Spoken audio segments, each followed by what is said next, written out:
We're going to take a look ahead. That's where my man Al comes in. Al, where do we kick off this look ahead this week?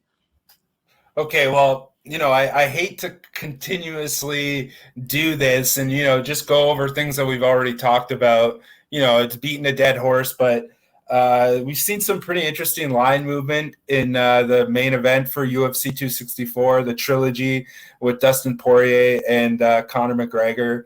And the interest, the line has basically stayed where it is at Conor at minus 105 and Dustin at about minus 115. But the line movement was last week, Poirier was at like plus 160 inside the distance with Conor at like plus 130 inside the distance, which didn't really make much sense to me, because if Poirier was favored, why is he at larger odds to win by stoppage than Conor was? And what do you know it? The market has corrected itself, and they're both lined at plus 145 to win inside the distance. And I'll just go over it again, because last week I kind of just fumbled over my words. But, Poirier has had 21 fights in the UFC since 2012. He's won 10 of them inside the distance by stoppage. He's won 5 of them by decision. The most money that you've made betting Conor McGregor on any prop across his UFC career has been on the to win by decision prop. Okay, he's lost 3 times by stoppage. You've made more money betting on his opponent, Conor McGregor, to win by inside the distance than you have on Conor to win inside the distance. And that's just a thing that I look for. I want to see how many times that a fighter goes past the measure of expectation. And we've seen Dustin Poirier do this many times. When was the last time we saw Conor McGregor come through as a big underdog? I don't think we have. I know that he was like a pick 'em against Aldo, but when was the last time we saw Conor McGregor pull off an upset? He's always the favorite. Well, he's always the favorite, though, Al. I mean, he's only been the underdog against Khabib. Is that it? And he was a pick'em against Aldo. Okay. He opened as a dog, but even then, we're talking about 12 fights in his last 12 fights. He's only won 7 of them inside the distance. It's just the thing where it's that perception is not reality. Conor isn't as good as people think he is, and we've seen that many times. The guy is if you count the Floyd Mayweather fight, the guy's sub 500 in his last 7 fights, I think. And then, you compare it to Poirier. How many times have we seen Poirier show up when he's the underdog? Well, I know he was a plus 200 underdog against Max in the second fight, in the fight where he won the interim belt. And we know he was a plus 200 underdog against Conor. So that's the thing that I look for. That's what, how many times have fighters exceeded the expectations, gone beyond the measure of expectation? And, I don't even need to bet inside the distance at plus 145. It's as simple as just give me Dustin at minus 115. And as far as the total goes here, I would say that this is a dead under, but I see like the under 2.5 is at like minus 150 right now. And I don't, the value's not there. I know that the last time they fought, I think that there was more value on the under. I think the value was at minus 105 or something like that. But I think that the perfect play here is to bet fight goes the distance no, which is at minus 325, and pair that up with another prop that you like, and then it's the last fight of the night. If you need to hedge out, it's a huge plus money price for this fight to go the distance. I don't think it's going to go the distance, but with these two guys, we've seen it all, so I wouldn't be shocked.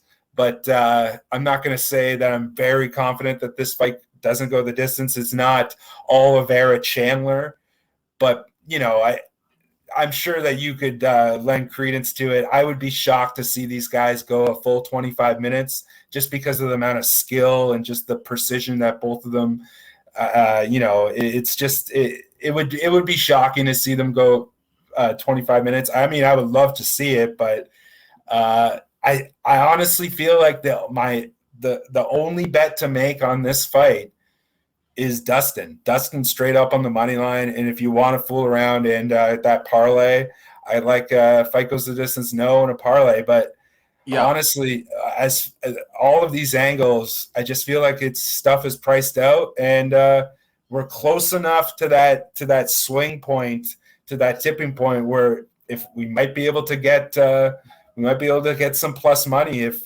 some money comes in on Conor. So that's it. I'm bookending the Poirier McGregor talk until the final countdown on the Saturday that we talk next. But that's a good point. We will get to talk about it one last time, won't we? Yeah. I thought this was going to be it. But yeah, and I think Dustin all the way here, man. I think he's the better fighter, and I feel like perception is not reality when it comes to McGregor, and I feel like perception is not reality when it comes to how good Dustin Poirier is. So it speaks for itself. What do you think? Well, I tell you what, Al, I just watched the fight back, the second, right? The most recent.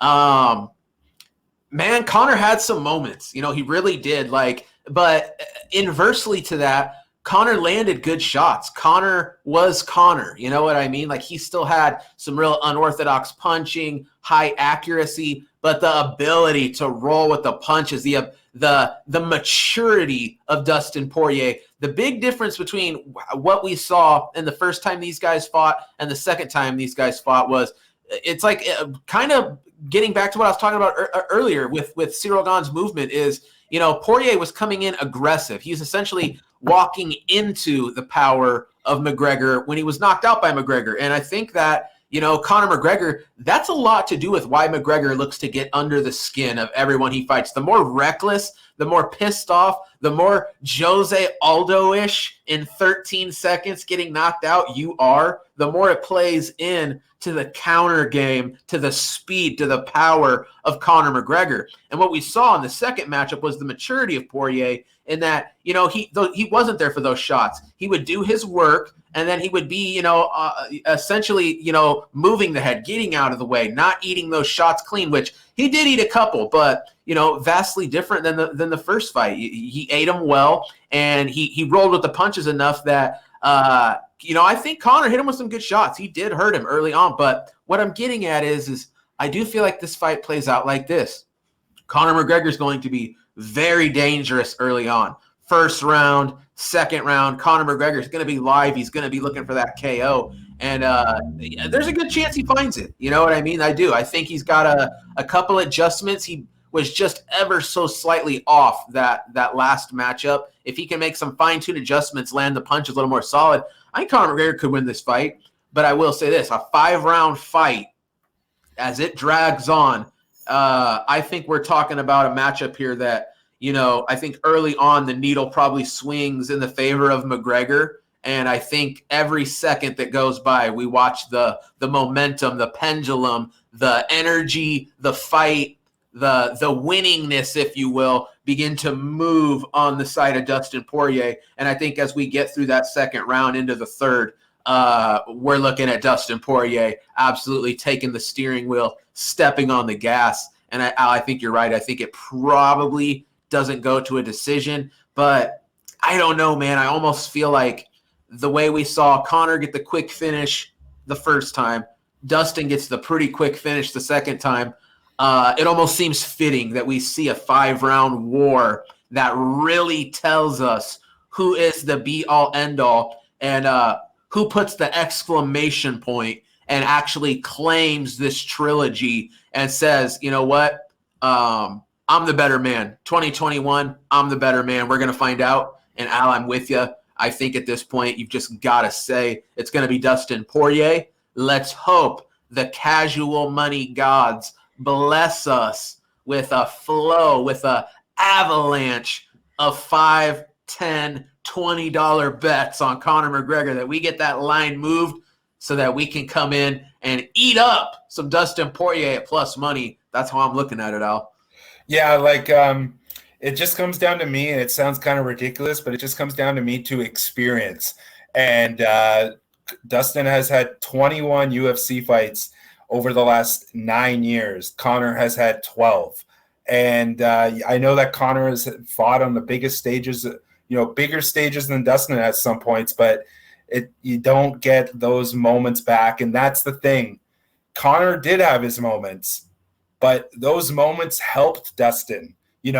Dustin is the type of fighter that, like, he needs to get hit. He's like Max Holloway in a way, that, or even like even just like even like Canelo. He just like he likes to gather data, right? He figures out fighters' tendencies. He starts to get into their rhythm. Once he feels their power, he gains confidence, and it's like like you said, as the longer the fight goes, it starts to tilt more towards Dustin, but it almost starts to tilt exponentially, right? Where like the clock is ticking for Conor. And I would say you kind of just convinced me there. This isn't really one of those things that I ever do, but even just fight ends in round 1, yes, probably has some good plus money on it. If Conor wins this fight, I think he's got to do it basically in the first 5 minutes. And but I wouldn't be shocked if we see the exact same middle of second round finish where Dustin just flatlines Conor again with a counter hook or something like that again. I don't know. I envision this fight happening, being very similar to the second one, just that Conor probably comes out, looks dangerous, and then it just tilts, and it tilts exponentially, and then Conor's winning the fight until Dustin wins it, basically. And even go back and look at the Dan Hooker-Dustin Poirier fight. That first round, look how bad Poirier was getting pieced up. Yeah. He was in some trouble. That fight could have been stopped, but Dustin came back and just bull rushed him and put on a clinic. And that's the way he is. He's very, very tough. Probably one of the toughest fighters, in this division, apart from, he's, Tony Ferguson is a freak, obviously, and is just okay with having his limbs broken. But as far as just, his chin and just his mental toughness and his ability to be composed, I would, nobody better that I would say, I would say nobody better to put your money on in this division besides Khabib. I don't have an issue backing Dustin against pretty much anybody in this division. Maybe I would have to have a conversation and break it down with when he fights Charles Oliveira. But apart from that, it's Dustin all day for me in this one. I'm with you, Al.